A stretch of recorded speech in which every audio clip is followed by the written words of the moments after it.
Artinya gini, setiap kamu hubungan intim sama istri kamu itu adalah menjadi kamu tidak zina. Jadi kalau kamu tidak zina, barokahnya istri kamu ini penopang kamu masuk surga.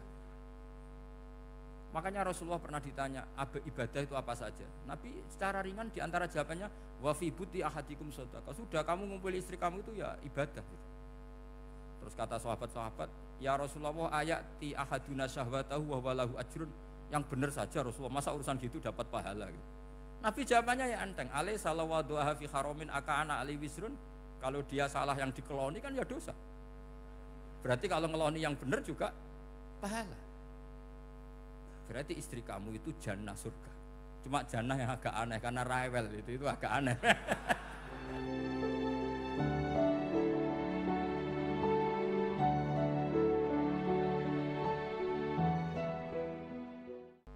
Assalamualaikum warahmatullahi wabarakatuh.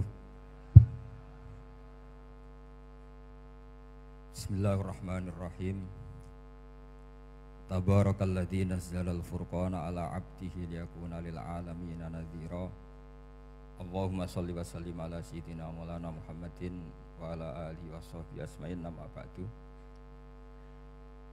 Ingkang sangat kula hormati, sangat kula takzimaken Kiai Haji Mustafa Bisri sedanten keluarga Kiai Haji Yahya dan semua keluarga besar Bani Mbah Bisri Mustafa. Ingkang sangat kula hormati Profesor Dr. Al-Habib Said Aqil Al-Munawwar. Beliau adalah profesor ahli hadis juga sekaligus ahli tafsir yang sangat kita hormati dan yang hadir kita hormati. Mari bersama-sama nikmati audisi ini. Jadi ini saya digambar Mbah Mus untuk audisi. Jadi saya lulus apa enggak ya enggak tahu. Tapi saya pastikan tadi kalau Profesor Said Aqil Al-Munawwar fasih membaca Al-Quran, saya akan menjadi kompetitornya, akan fasih memaknai tafsir Quran. Karena saya sudah tidak mungkin bersaing di suara. Orang tahu semua kalau suara saya itu jelek. Mungkin Allah mau bagi-bagi rezeki. Jadi kalau saya suaranya bagus, nanti tidak diundang jadi mufassir, diundang jadi penyanyi hadroh. Jadi sudah itu saya nikmati saja. Begini, saya dari awal itu sudah saya perkirakan. Jadi kalau nasib saya baik, itu kalau kalian tidak paham itu akan ngomong gini, wah ilmunya Gus Bak tinggi sehingga kita tidak paham. Itu kalau nasib sedang baik. Kalau nasib saya buruk, itu minim artikulatif sehingga menjelaskannya bulat, itu pasti nggak pinter orangnya, karena menerangkan saja tidak mudah apa difahami. Tapi kalau nasib sedang baik, sampeannya nggak paham malah muji ilmu saya yang tinggi. Padahal kadang nggak memahamkan, memang rumusnya itu salah sehingga bulat. Tapi insya Allah nasib saya malam ini baik. Begini, saya dulu pernah berdoa berkali-kali sama Allah Subhanahu Wa Taala bahwa saya ingin membaca Quran itu fasih fil makna. Fasih itu artinya jelas, runtutan logikanya jelas. Sehingga barokahnya fasih itu logika Quran atau logika yang dibangun Quran itu menjadi benar-benar logika yang diterima siapa saja, termasuk diterima oleh orang kafir. Kita tahu Umar itu masuk Islam sebelum mondok apa enggak pernah mondok? Sebelum mondok, enggak pernah beliau ngaji tafsir. Enggak pernah mondok. Tapi beliau dengar Quran itu faham. Karena logika yang diutarakan Quran itu logika sesuai fitrah salimah, sesuai akal yang apa? Sehat. Saya di mana-mana cerita karena ini kebanggaan para mufassir. Ketika Jubair bin Mut'im bin Adi menceritakan bapaknya yaitu Mut'im bin Adi. Beliau adalah orang yang sangat pintar sekali sehingga didelegasikan oleh kafir Quraisy untuk jadi negosiator di Asra Badrin. Jadi perang Badar itu kan ada Asra Badrin, orang-orang kafir yang ditawan Islam Kemudian orang ini diutus untuk jadi negosiator. Singkat cerita pas datang ke Madinah pas Rasulullah SAW baca surat Wattur wa kitabim mastur fi raqim mansur sampai ayat am khuliqu min ghairi syai'in am humul khaliqun sampai ayat am khalaqus samawati wal ard. Di ayat itu Allah menceritakan kalau Tuhan-Tuhan yang kamu anggap Tuhan itu sebagai Tuhan, misalnya Lata, Uzza, Manat, nggak apa-apa kata Allah. Tapi kata Allah saya minta bukti prestasi mereka apa kalau sebagai Tuhan itu. Apakah pernah ikut menciptakan langit bumi? Atau kalau nggak bisa menciptakan urun kata Allah, urun semen sak-sak kata Allah, sementing urun. Sehingga logika lalu terbangun, prestasinya apa? Tuhan-Tuhan yang kami tuhankan itu. Kata Allah, Qul ara'aytum ma tad'una min dunillah aruni madza khalaqu minal ardi am lahum syirkun fis samawati. Kalau mereka Tuhan, tunjukkan prestasinya ke saya, kata Allah. Apakah mereka terlibat dalam penciptaan langit dan bumi? Atau kalau nggak bisa menciptakan 100%, kata Allah setidaknya urun. Ya tadi urun semen, amlahum syirkun fisamawat. Syirkun maknanya urunan. Lalu ketuhanan berhala, Uzza dan sebagainya batal karena ayat ini. Orang kafir berpikir, wah ini tidak Tuhan karena nggak punya prestasi apa-apa. Lalu mereka secara ekstrim malah berpikir ateisme, tidak mengakui adanya Tuhan. Kalau nggak diakui adanya Tuhan, berarti alam raya ini dimulai dari ketiadaan. Logikanya berarti begini, hadhil maujudat khalaqahal adam. Langit yang karuan wujud, bumi yang karuan wujud, hewan-hewan yang karuan wujud, matahari, rembulan, lautan semuanya wujud. Kemudian semua maujudat ini dirumuskan khalaqahal adam, diciptakan oleh ketiadaan. Pertanyaannya adalah mahuwal junun asyaddu min hadza. Kegilaan apa yang lebih parah ketimbang ini? Karena sesuatu yang wujud dimulai dari sesuatu yang tidak wujud. Berarti sama dengan mengatakan hadhil maujudat khalaqahal adam. Semua yang enggak ada ini diciptakan oleh sesuatu yang enggak ada. Jadi semua yang ada diciptakan oleh sesuatu yang enggak ada. Maka Quran ketika ngetikan am khuliqu min ghairi syai'in. Apakah kalian semua atau mereka semua diciptakan min ghairi syai'in, min ghairi khaliqin maujudin. Saya ngecek di beberapa tafsir termasuk bukan kitab tafsir tapi maknanya sama seperti di Ihya. Masa alam raya seindah ini, seeksistensi ini, senyata ini kemudian diciptakan oleh sesuatu yang tidak ada.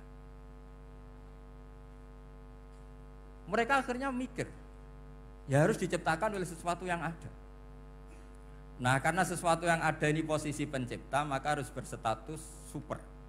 Nah super ini oleh ulama dibahasakan wajibil wujud. Maka zat yang menciptakan ini namanya zat sing wajibil wujud. Lalu wajibil wujud ini oleh Islam disebut Allah Subhanahu wa ta'ala. Kayak apa fasihnya Quran bikin logika? Atau orang yang jadi Tuhan itu yang mengklaim sebagai Tuhan? Itu juga mungkin, yang penting mewujud. Siapa itu? Fir'aun. Fir'aun itu mengaku sebagai Tuhan. Dia sudah sah dari segi dia wujud. Namanya orang wujud punya eksistensi, mungkin berkreasi. Saya ulang lagi, namanya orang wujud punya eksistensi, tentu mungkin berkreasi. Tapi pertanyaannya begini, ketika Musa tanya, pertama ditanya Musa, lalu kamu kalau menyembah selain saya, nyembah siapa? Kata Musa, Rabbul Alamin. Siapa Rabbul Alamin? Rabbus samawati wal ardi, yang menuhani langit bumi. Terus kata Fir'aun, tidak jawab, manggil Haman. Haman, kamu kan arsitektur, coba ibnili sorhal ali abluhul asbab. Ya Haman ibnili sorhal ali abluhul asbab. Bangunkan satu piramida yang tinggi, la'ali at-tali'u ila ilahi Musa. Saya ingin melihat Tuhannya Musa. Lalu kemungkinan Tuhan di bumi, kata Fir'aun, ma'alim tulakum min ilahin ghairi. Kemana-mana saya melihat yang jadi Tuhan saya.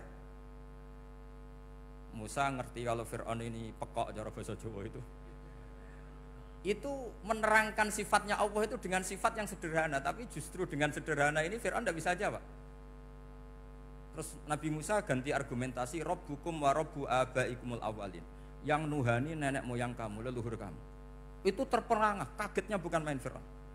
Karena para umatnya, para punggawanya lalu berpikir, kalau ini Tuhan berarti buyut-buyutnya enggak ada Tuhan, kan Tuhannya datang terlambat.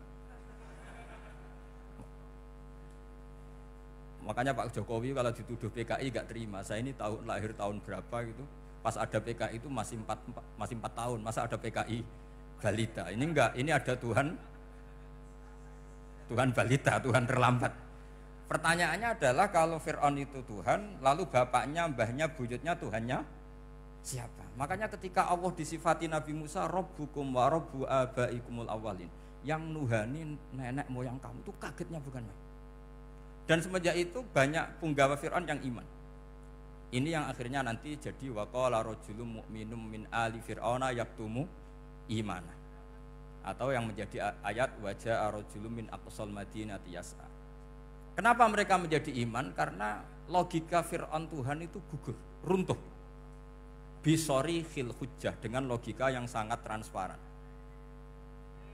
Jadi ini perlu belajar tauhid. Jadi kalau sampean sudah kalah suara, jangan kalah logika. Kalau sudah kalah suara, kalah logika, jangan kalah tinggal mendengar saja kok tidak paham bangkune gitu. Jadi ini sering saya utarakan.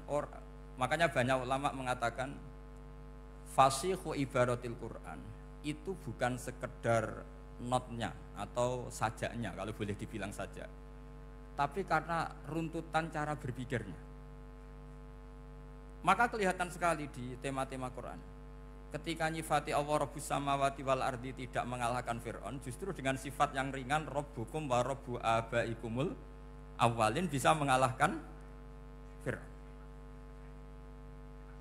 Nah, kenapa sekarang orang tidak fasih baca Quran? Karena tadi perangkat itu tidak cukup. Saya berkali-kali matur, juga sering matur Mbah Mus. Saya itu sekarang masih belajar Al-Ibris, Mbah Misbah, Marbawi, semua khazanah tafsir, baik yang bahasa Jawa, bahasa Melayu itu masih saya pelajari. Termasuk saya pelajari lughatnya. Mulai lughat yang setengah benar sampai macam-macam. Saya tadi matur sama Profesor Said Aqil Al-Munawwar.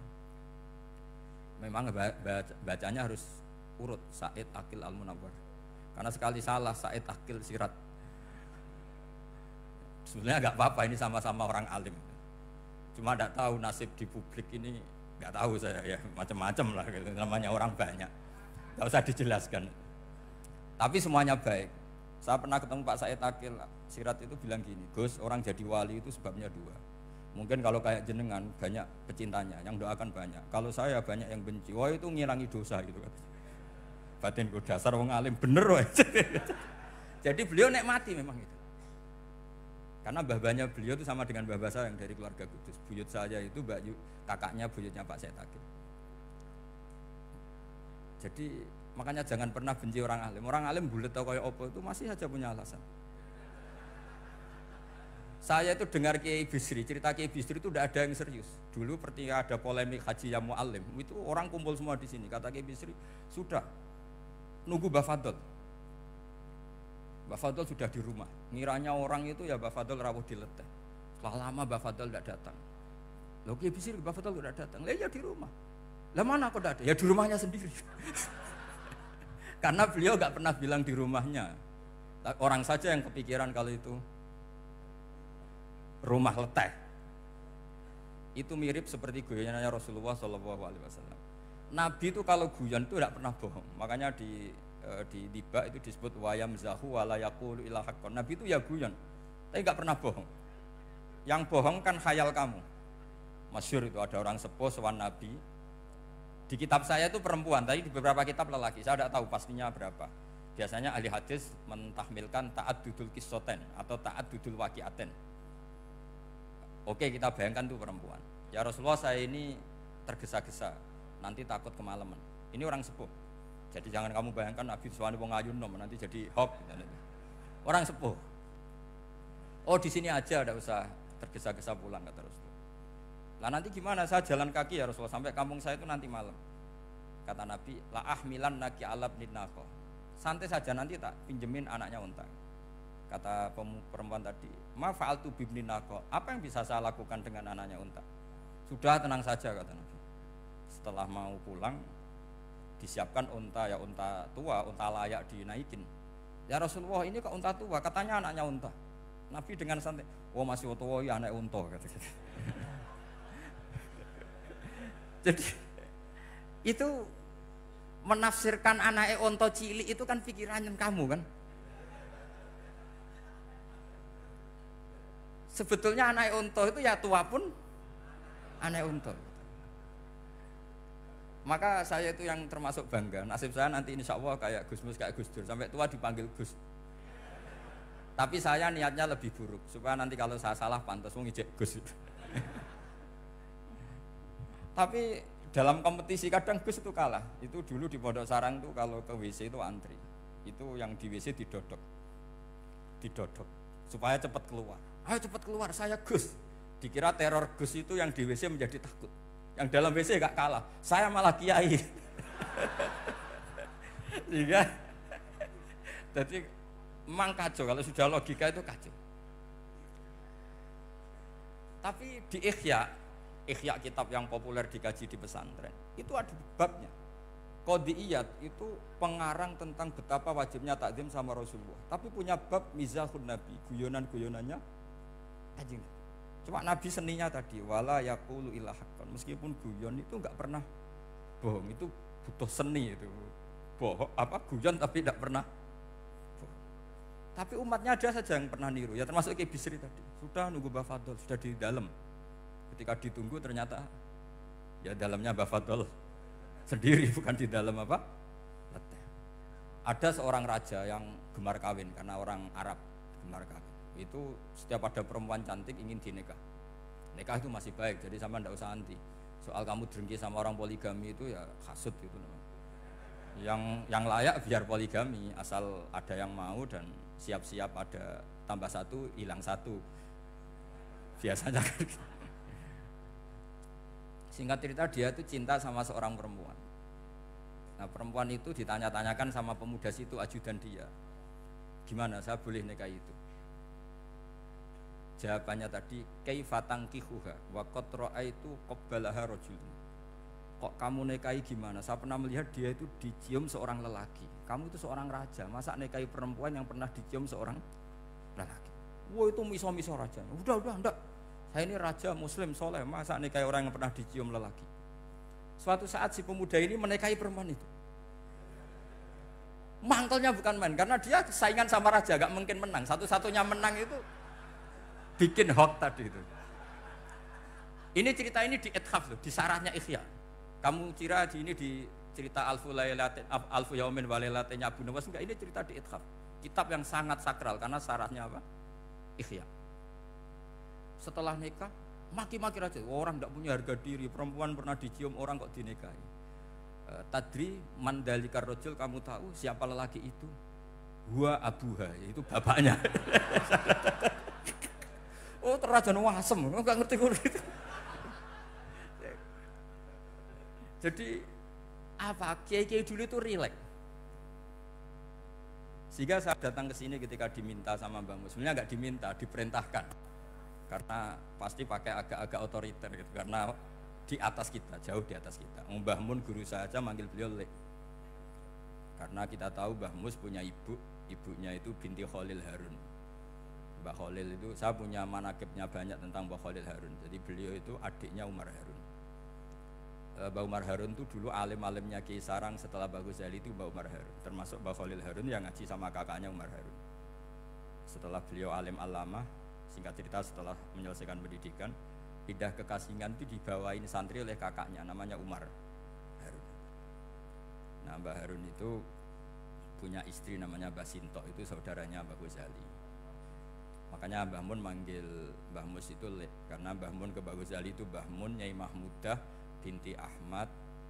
Ahmad ini bin Su'aib. Su'aib ini juga menantunya Mbah Ghazali. Terus Mbah Ghazali, berarti Mbah Mun dari Mbah Ghazali generasi kelima. Kalau Mbah Mus kira-kira ya Mbah Mus, Nyai Bisri, Mbah Khalil. Nah Nyai Sinto ini sudah saudaranya apa? Mbah Ghazali. Berarti Mbah Mun dengan Gus Mus itu kalah satu tokoh di urutan nasab, makanya manggil apa? Lek.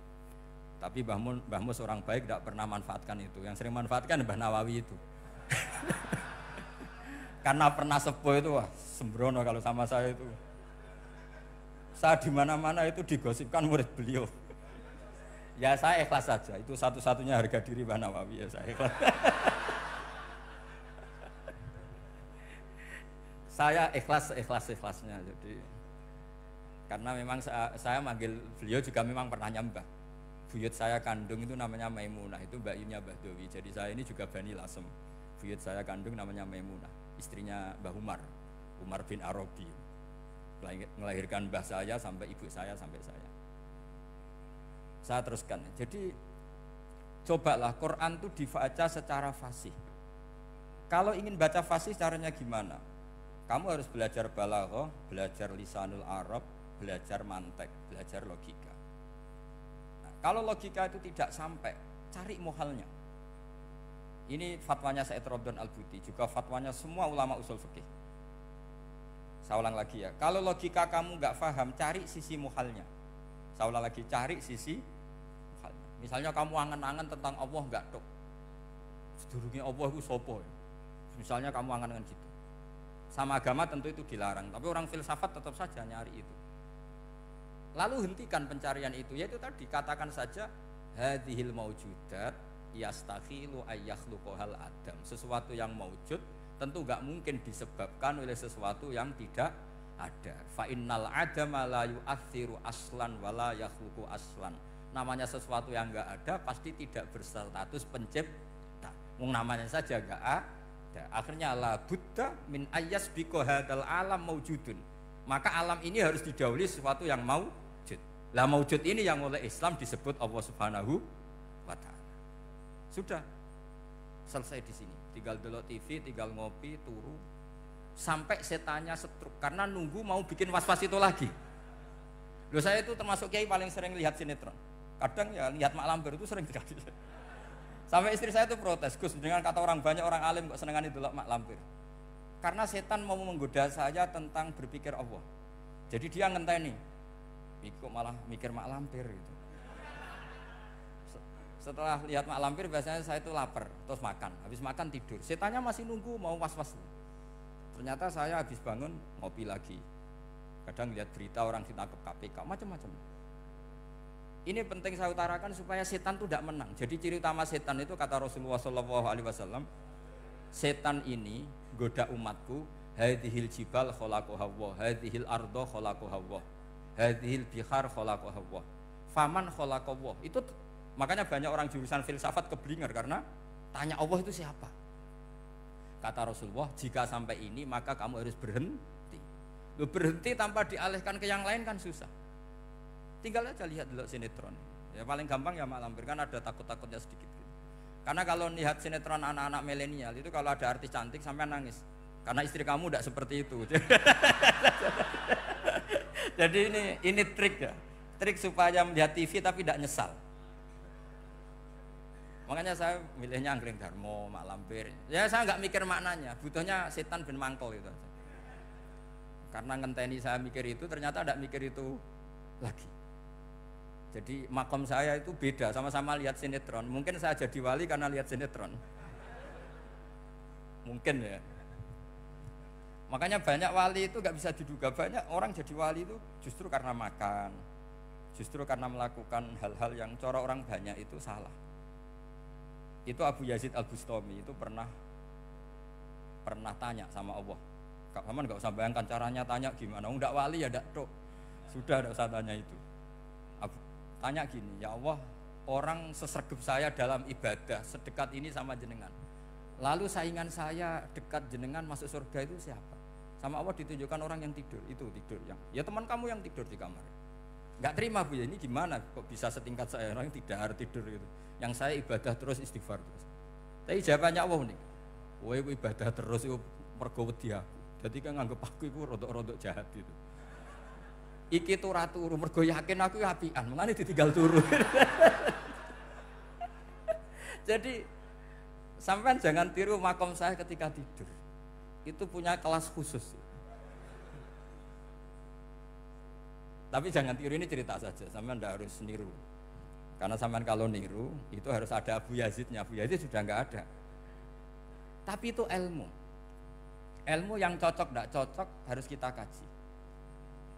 Saya tadi jagungan sama beliau, sama Profesor Said Akil Al-Munawar. Beliau cerita sebetulnya sekolahan saya itu tentang usul fikih, tapi terkenal saya Profesor Tafsir. Tapi saya suka ilmu usul fikih. Meskipun korbannya ya banyak.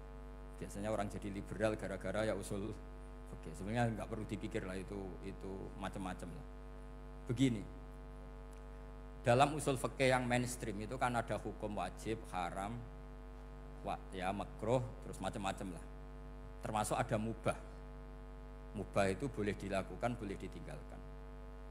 Dalam ilmu usul fikih sebetulnya definisi mubah boleh dilakukan, boleh ditinggalkan itu salah. Karena begini, setiap Anda melakukan sesuatu yang mubah, pasti di saat itu meninggalkan sesuatu yang haram. Saya ulang lagi ya. Itsma min mubahin illa wa yatahaqqaqu bihi tarku haramimma. Semua teks di Lubul Usul seperti itu. Memang saya hafalkan karena ini cara saya jadi wali yang mudah murah. Itsma min mubahin illa wa yatahaqqaqu bihi tarku haramimma. Fayatahaqqaqu bisukun tarkul qatli wa bisukut tarkul qadzaf. Terus beliau membuat sekian contoh. Hukum mubah itu kata ulama yang lain kan boleh dilakukan, boleh ditinggal. Itu tidak benar. Mubah itu ya wajib. Karena setiap kita melakukan mubah, maka saat itu berarti kita meninggalkan barang haram. Coba orang tidur itu artinya apa? Tidak zina, tidak maling, tidak selingkuh, tidak mabuk. Sampean di pondok nikmati jagongan, rokokan, ngopi. Artinya nikmati rokok, nikmati kopi. Tidak menikmati tontonan di bar. Makanya kita berharap malaikat itu belajar usul fikih sehingga ketika kita rokok di pondok dilihat hada taroka melihat bar, wahada taroka melihat dangdutan, wahada. Jangan sampai malaikat bilang gini, dasar kere rakra delok. Itu repot kalau sampai begitu. Nah, kalau mubah itu artinya tarkul haram. Tarkul haram itu wajib apa sunat? Wajib kan? Berarti setiap orang melakukan mubah hakikatnya melakukan wajib dan itu artinya dapat pahala. Salah sampean ngajine ra khatam, dadi nglakoni mubah ku mengira tetap mubah. Maka berbahagialah orang yang ngajinya khatam. Makanya setahu saya kiai-kiai Mbah Mun ya sering guyon. Setahu saya Mbah Mun kalau ketemu Mbah Mus ya guyon terus. Guyonnya ini adalah waminal qutbi kata Imam Ghazali. Qutbu hadaddin al-istilzad bil mubahat. Poros agama ini pada akhirnya adalah nikmati sesuatu yang dibolehkan Allah Subhanahu. Orang itu kalau fasik mau makan siang aja kalau nggak ditemani perempuan cantik nggak bisa makan. Mau jalan-jalan kalau nggak ditemani perempuan cantik nggak bisa jalan-jalan. Kalau kiai-kiai itu enggak. Gojlok-gojlokan gue seneng ira karuan. Dulu terkenalnya Kiai Bisri, Kiai diundang katanya mau ada menteri. Ternyata menterinya ya beliau tidak masak entok di sini. Karena maknanya menteri itu pembantu presiden. Semua kita adalah bantu presiden terlaksananya kedamaian itu. Loh iya kan? Saya berkali-kali ngomong di mana-mana. Apa artinya menteri pertanian kalau kita tidak nanam padi? Mbok pinternya kayak apa tetap nggak ada ketahanan pangan. Sekarang menjadi ketahanan pangan itu rumusnya menteri apa karena petani mau nanam padi? Itu hakikatnya membantu presiden dalam ketahanan pangan. Cuma petani lebih keren karena tidak butuh digaji. Kalau menteri ya keren tapi kurang keren karena masih dapat apa? Gaji. Agak tunggalil anak mikir untuk gaji. Nah petani enggak mikir nggak dapat gaji. Oh, itu keren. Selalu rakyat lebih keren dibanding pejabatnya. Memang gitu aturannya begitu. Aturannya begitu. Kamu saja yang kurang syukur. Jadi rakyat tuh gremeng, enak jadi menteri. Ya sudah itu hak kamu. Tapi saya tidak berpikir seperti itu. Maka saya ulang lagi ya. Kenapa saya ngomong seperti ini? Supaya tadi saya sudah bilang, saya sudah enggak menang dalam suara, harus menang dalam logika. Karena ini audisi, ini audisi. Digambar Mbah Mus, nanti yang menang siapa tidak tahu saya. Tadi Pak Mu'ad, sekarang saya, kemarin Gus Yofur nggak tahu saya. Nanti masuk nominasi apa nggak tahu. Begini, kalau artinya fi'lul mubah itu tarkul haram, saya ulang lagi. Kalau fi'lul mubah itu artinya tarkul, maka mubah ini spesial sespesialnya. Sehingga Allah kadang ngendikan sederhana sekali. Wa min ayatihi manamukum billaili wan nahar. Termasuk ayatnya Allah adalah kamu ditakdir tidur malam hari maupun siang hari. Kalau kamu enggak malam hari, subuh hari, pagi hari, siang hari. Kenapa dihitung wa min ayatihi? Sekarang kalau ada pakar medis, pakar kesehatan bilang ini kalau kurang istirahat mati, kalau kurang istirahat jantungan. Berarti tidur adalah menghilangkan penyakit jantung. Obat paling mandi dengan orang rutin tidurnya itu masih mandi orang rutin tidurnya. Kamu beli obat harganya 1 miliar tapi nggak pernah tidur 3 hari, tetap taqabbalallahu minna minkum taqabbal ya karim. Maka yang penting itu obatnya apa tidurnya? Tidurnya yang dibantu obat. Tapi kalau obat tok gak dibantu tidur, masih sakit. Berarti penting mana tidur sama obat? Karena penting tidur wa min ayatihi. Orang kayak sampean sering delok YouTube, delok gambar macam-macam. Barokah mana dengan tidur? Wong nak melek mripate delok macam-macam. Barokah tidur. Jadi tidur adalah perlawanan terhadap keinginan melakukan haraman. Ya, saya ulang lagi, tidur itu adalah perlawanan terhadap keinginan melakukan keharaman. Jadi kalau mau tidur nyati gini, ya Allah, siap tidak berangan-angan tentang maksiat, terus tidur. Oh itu wa min ayatihi. Jangan kok gak ada duit terus ngombe sing akeh ben iso ngantuk. Wah ini tidur yang untuk melawan kemiskinan.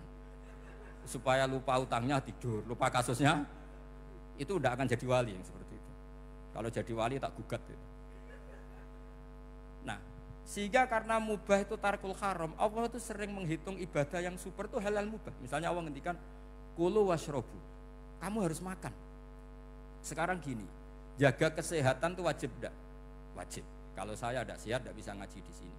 Apalagi Mbah Mus kalau nggak sehat ditunggu orang se-Indonesia fatwanya. Dan di antara cara sehat kamu harus makan. Kalau nggak makan sakit.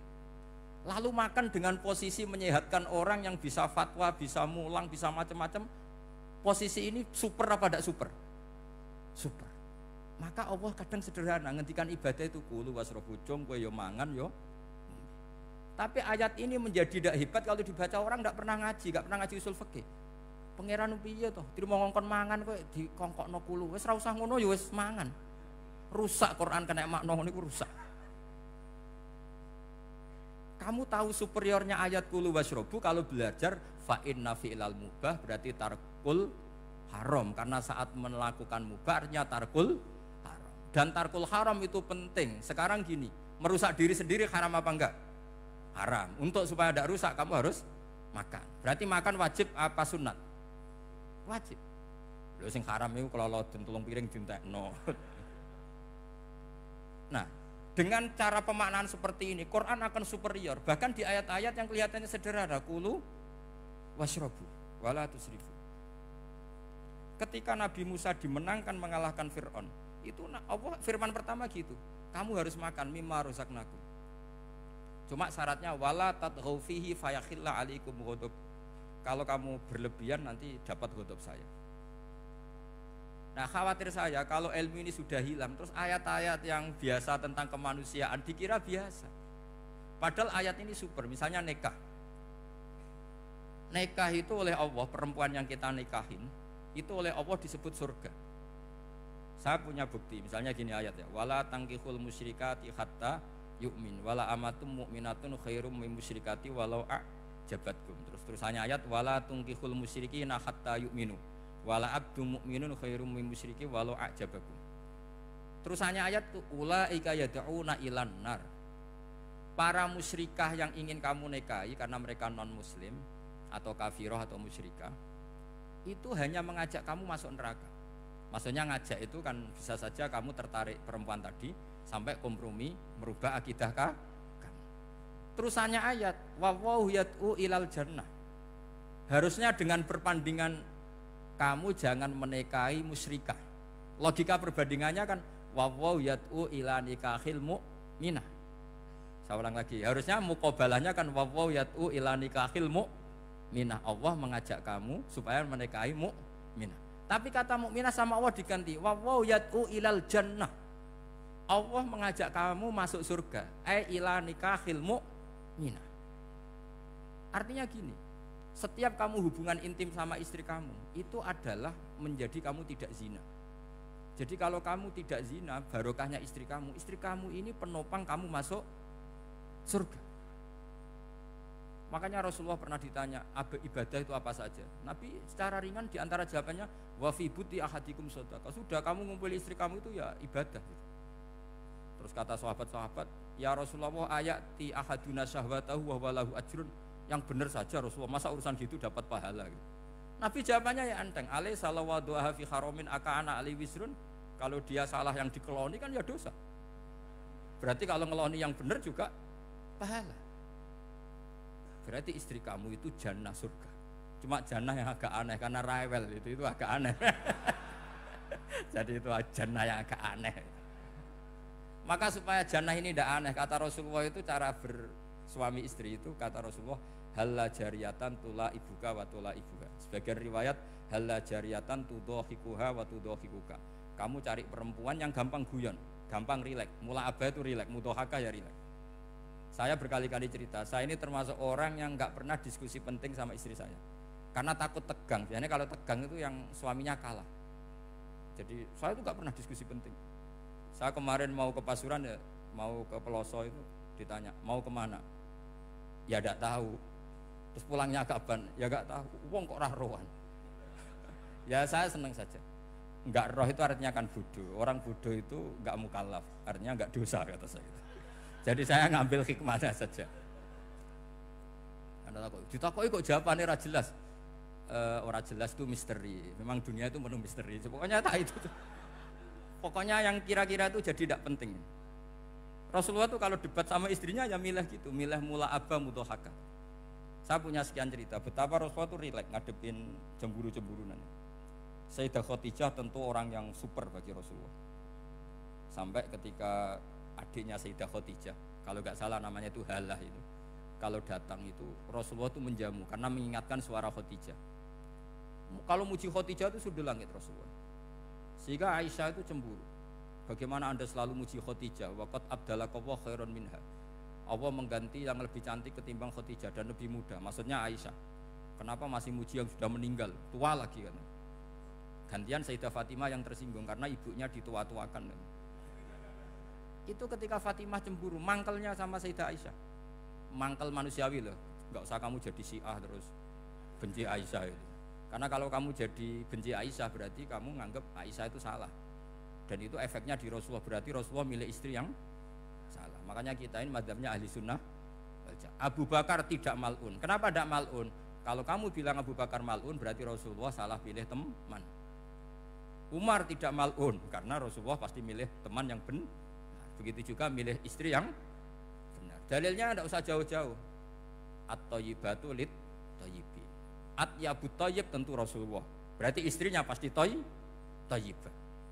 Jadi madzhab ahli sunnah adalah madzhab sing jelas-jelas min baini farsi wa damil labanan khalisan sa'iwal lisyari.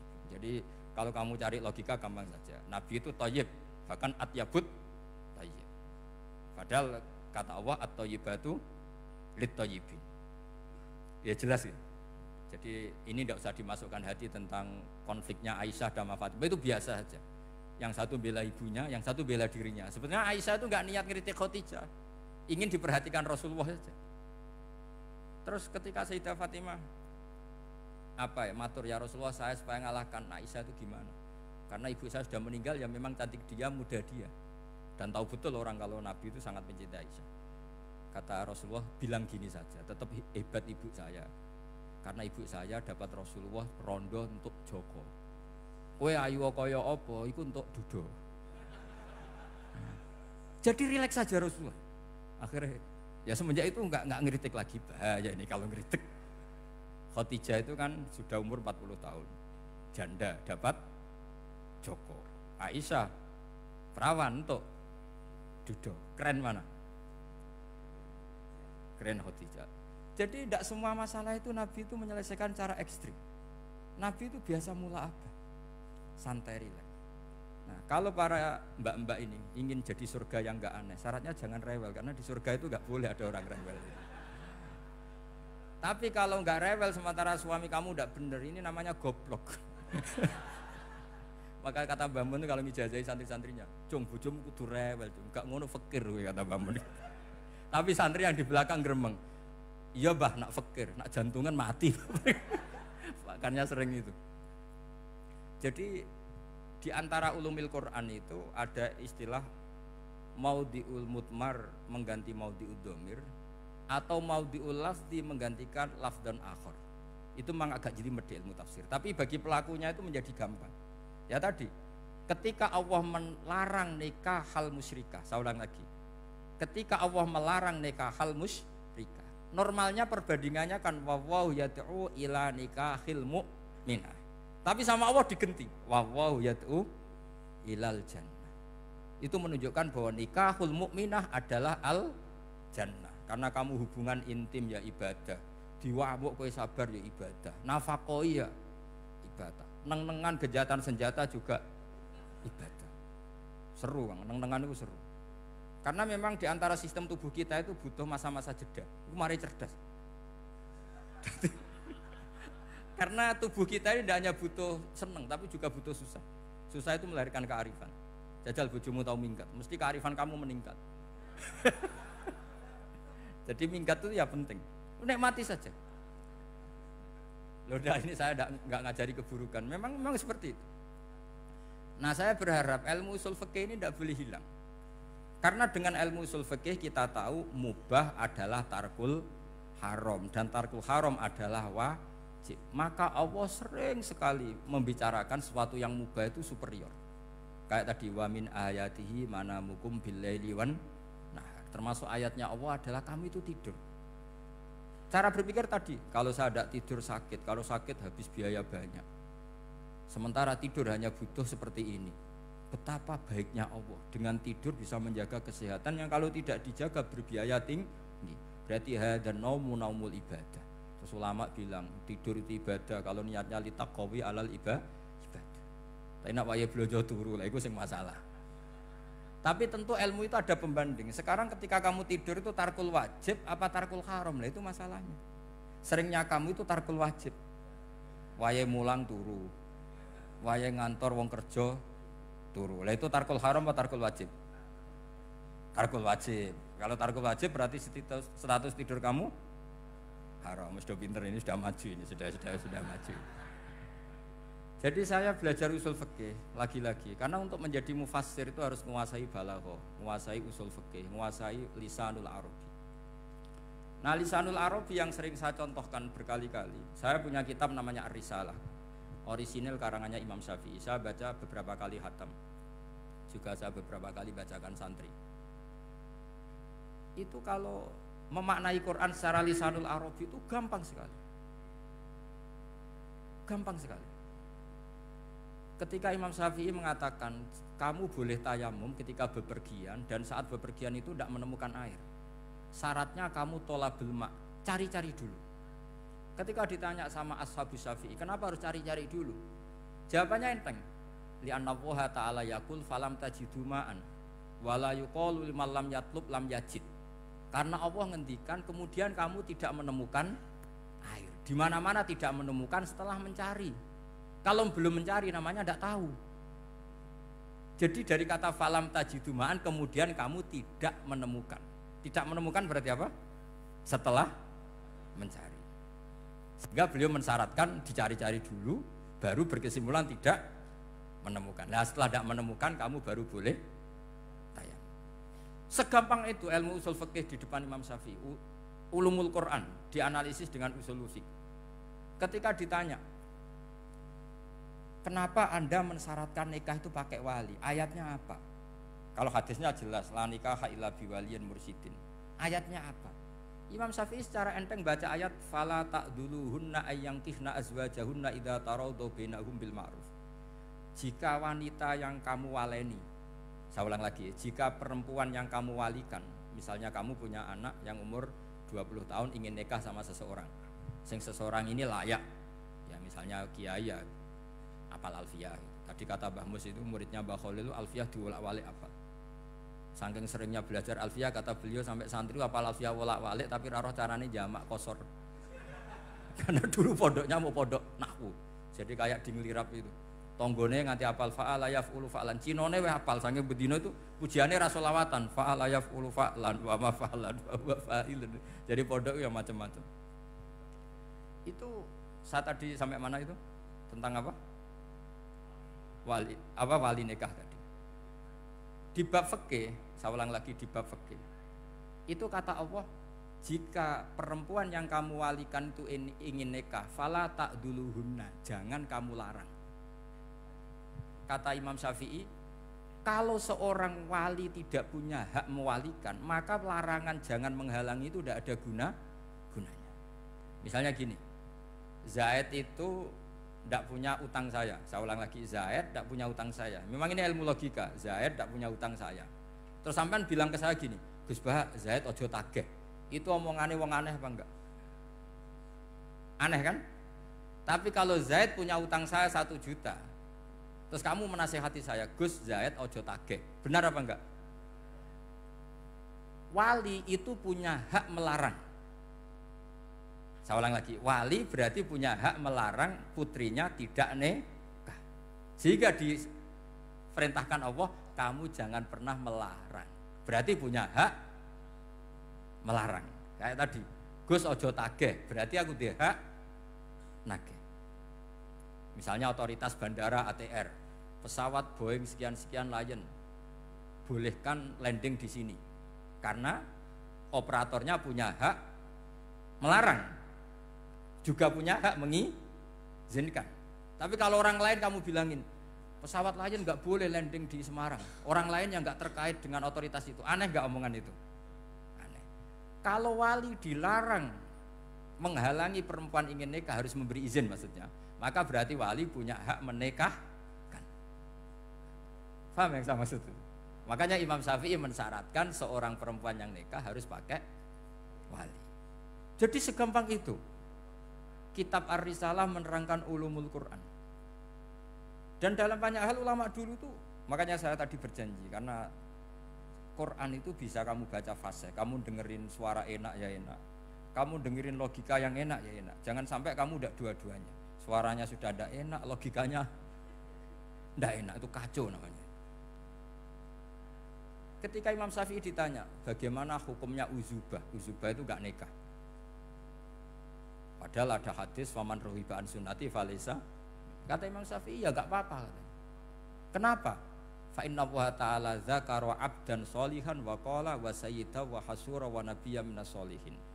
Allah menyebut nabi yang soleh, dan di antara nabi yang soleh itu ada yang berstatus hasur. Hasur itu tidak ada keinginan sama perempuan, akhirnya tidak nikah. Berarti tidak nikah itu boleh karena ada nabi yang tidak nikah. Segampang itu dulu. Saya punya kitab, saya ini baru gencar-gencarnya kampanye kitab Syajaratul Ma'arif. Karena memang kitab itu bagus, menurut saya simpel dalam memahami Quran. Jadi anggap saja ini bentuk penghormatan saya sama Ki Bisri yang sudah mengkhidmai, mengenalkan ulumul Quran lewat tafsir Al-Ibris. Yang Ki Misbah punya tafsir Al-Iqlin. Memang dua beliau itu, kalau yang satu ngarang terjemah Alfiyah, yang satu yang ngarang satu. Ini dua kutub yang berbeda, yang satu sangat rileks, yang satu sangat seperti itu. Nggak usah diterjemah nanti jadi repot. Itu ulumul Quran yang ditulis Syajaratul Ma'arif itu gampang sekali. Misalnya begini, beliau bikin judul Babun Nafil Ibad Bikullil Bilad. Bab seseorang harus manfaat kapan saja dia berada. Itu terus beliau qala ta'ala wa ja'alani mubarakan ainama kuntu. Ciri utama para nabi itu ngendikan wa ja'alani mubarakan ainama kuntu. Saya dijadikan di mana-mana itu berkah. Jadi seseorang hidup harus di mana-mana manfaat. Terus ketika beliau ngendikan babun la yutrakul haqqu li ajlil batil, bahwa kebenaran tidak boleh ditinggalkan hanya karena ada banyak kebatilan. Beliau terus ngendikan inna sofal marwata min sya'airillah faman hajjal baita wa atamara fala junaha alai ayat tawafa bihima.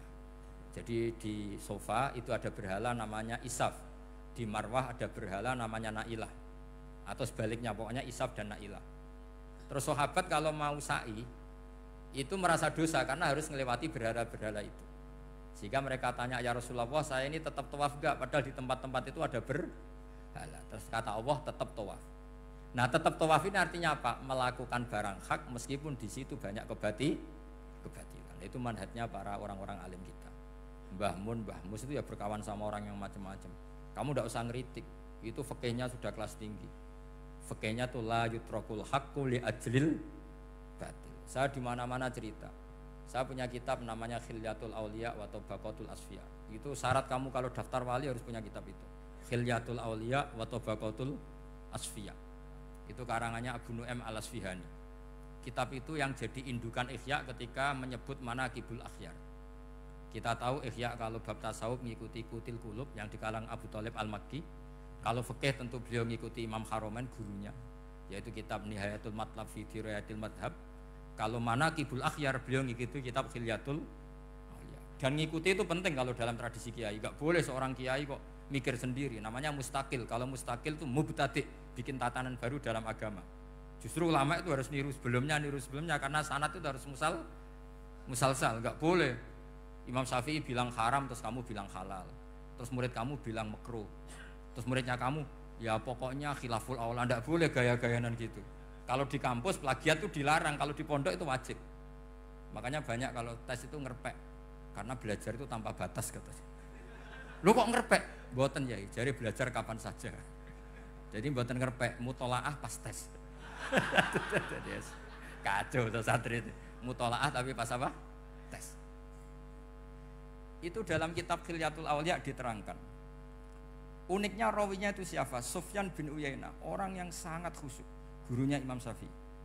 Kita tahu Imam Syafi'i punya guru zaman di Mekah itu namanya Muslim bin Khalid Az-Zanji.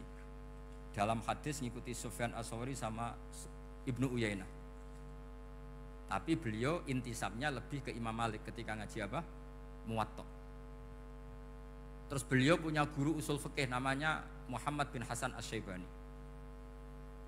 Itu Sufyan bin Uyainah dalam kitab itu diceritakan pernah suatu saat Isa sama Yahya, ini supaya saya tahu fikihnya Mbah Mun, fikihnya Mbah Mus. Isa sama Yahya itu satu nabi yang sama-sama muda, yang satu angkatan. Saya berkali-kali cerita, nabi yang satu angkatan itu ada 3, tapi yang 2 ini nggak level, yaitu Ibrahim dan Lut. Tapi nggak level karena Lut itu adalah pernah keponakan siapa? Ibrahim. Musa dan Harun, tapi Harun itu nggak levelnya Musa karena dia jadi nabi berdasar proposal Nabi Musa. Jadi Nabi Musa itu alsak, agak pelak, sehingga beliau kalau menjelaskan kesulitan, terus pakai jubir. Makanya kemarin-kemarin itu ada wali yang kalau ngomong pakai apa? Jubir. Akhirnya Nabi Musa ngendikan apa? Waj'alli waziram min ahli Haruna akhi usdud bihi azri wa asyrikhu fi amri. Ya Allah, saya ini lisannya agak pati fasih, tolong Harun sing huwa afsahu minni lisanan, yang lisannya lebih fasih tolong jadikan nabi. Sama Allah dituruti, Harun jadi apa? Nabi. Tapi yang dapat wahyu Musa, jadi dia hanya jubir. Makanya seangkatan tapi tidak level. Yang seangkatan level itu hanya Yahya dan Isa. Nabi Isa kita tahu berstatus wa yukallimun nasa fil mahdi wa kahla. Jadi mulai kecil sudah pinter. Nabi Yahya ya gak kalah keren. Ya Yahya khudil kitab bi quwwah wa atainal hukma sabiyah. Ketika kecil sudah pintar. Jadi ini rivalitas dalam ilmu. Makanya khilaf itu penting. Jangan gontok-gontokan, berarti ratau ngaji. Khilaf itu penting. Nabi Yahya itu kalau jalan-jalan sampai Nabi Isa, itu yang Nabi Yahya mesti tanya, aina khiyarun nas, rumahnya orang baik mana? Saya mau nginep di situ. Mesti tanya gitu kalau di satu perkampungan yang beliau-beliau sedang jalan-jalan. Tapi kalau Nabi Isa tanyanya aneh, aina syirarun nas, wong sing elek-elek manggone nang ndi? Akhirnya ini kan terjadi debat, tapi karena sama nabinya ya enggak debat kusir terus kubu-kubunan kosong berapa sama kosong berapa, enggak, ini samanya ya sama-sama kosong-kosong, sama-sama orang ikhlas itu kosong-kosong. Sama lama terus debat kecil. Kenapa kamu tanya aina khiyarun nas, mana orang-orang baik? Jawabnya Nabi Yahya, ya kumpul orang baik itu enak, nyaman, teduh, enak lah. Lah kamu kenapa kok tanya mau nginep di aina syirarun nas? Ana nabiyun, ana tobibun, udawil mardo. Saya ini dokter, nabi itu dokter. Di mana-mana dokter menyembuhkan yang sakit. Kalau Anda peneliti penyakit, cari daerah yang banyak endemik penyakit apa yang daerah sehat? Daerah yang kena endemik penyakit. Tapi problemnya Anda sendiri berpenyakit dan kalau ke situ tambah nemen. Ya, itu. Ya sama. Kalau kamu kira-kira tidak kuat ya jangan kumpul orang yang seperti itu. Kamu tidak kuat kan? Malah katut. Tapi fikih-fikih kiai-kiai kita, guru-guru kita, berteman orang macam-macam tenang saja. Karena mereka kekuatan kesalehannya sudah absolut, sudah kuat sekali. Ya tentu bi'aunillah wa bitaufiqi. Sehingga kamu tidak usah meki para guru-guru kita. Saya pernah didhawuhi Mbah Mun. Ya Jong, ya aku wis ketemu Megawati. Piye-piye Indonesia kudu damai. Engko nak tukaran ya repot. Jane yo piye, aku yo kiai. Artinya beliau harus ketemu karena untuk supaya Indonesia itu damai. Beliau anggap saja makili religius, Bu Mega makili apa? nasionalis. Dan Indonesia damai itu kalau ada kerjasama antara kaum nasionalis dan kaum apa?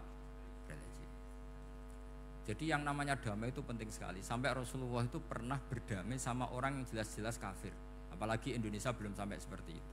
Yaitu kita tahu dalam Sulhul Hudaybiyah Nabi berakad damai sama Suhail bin Amr, padahal kafir. Nah, kalau kamu Qur'annya sudah seperti itu, maka Qur'an itu punya kekuatan yang luar biasa. Ketika Sayyidina Ali konflik sama Sayyidina Muawiyah itu dirumuskan kita berdamai.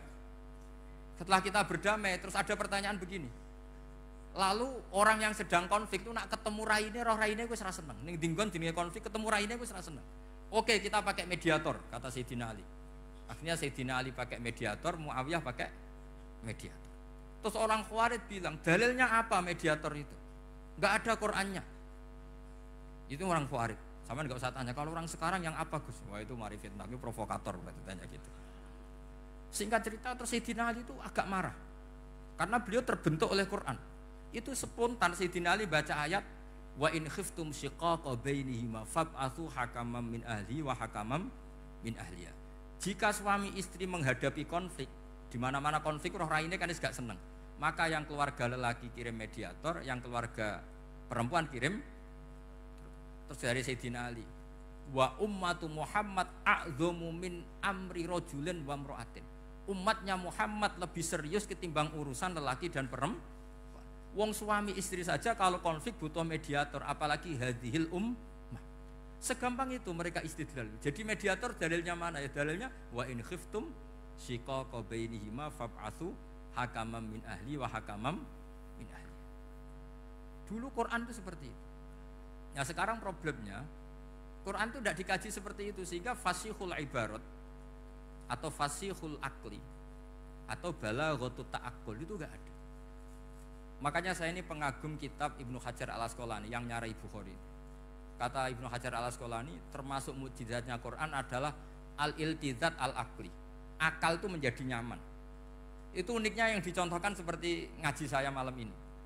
Misalnya Allah ngendikan am khuliqu min ghairi syai'in, yang namanya maujudat tentu diciptakan sesuatu yang maujud. Karena akal akan tersiksa ketika dicekoki gini, hadhil maujudat khalaqahal adam. Tersiksa enggak akal kamu sebagai orang waras dicekoki pikiran hadhil maujudat khalaqahal adam. Ini maujudat disebabkan oleh ketiadaan. Mesti kowe ra iso turu. Barang rono kok iso gawe iku piye? Nah ini yang dimaksud dalam ilmu tasawuf ala bi dzikrillah tatmainnul qulub. Jadi cara tenangnya hati itu macam-macam. Nak wong toreko wis wong kon wiridan. Nak koyo kula rada ahli akal, wis meneng. Alhamdulillah di pangeran sing wujud. Berarti hadil maujudat khalaqahal maujud. Berhubung maujud ini pencipta berstatus super. Super itu dalam agama disebut wajibul wujud atau musabbibul asbab atau kausa primamboh lah sauni-uni. Sing penting itu ora hadil maujudat khalaqahal adam. Makanya kata beliau, Nabi itu bukan sekedar jamal suratan, ganteng secara perawakan, secara fisik enggak, tapi juga Nabi punya jamalul akal. Akalnya itu nyaman.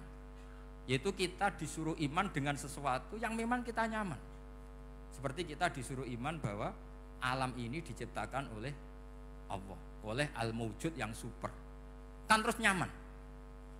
Coba kalau kamu diajarin Islam, alam ini yakini yang menciptakan adalah ketiadaan. Oh kamu kuliah sampai profesor sampai dokter pusing, ini ajaran apa? Sesuatu yang tidak ada menyebabkan sesuatu yang ada. Yaitu namanya termasuk ajaran ini indah karena ada al-iltizat al-akli, kenyamanan apa berpikir karena terus nyaman. Ya saya kira demikian, ini audisinya selesai. Assalamualaikum warahmatullahi wabarakatuh.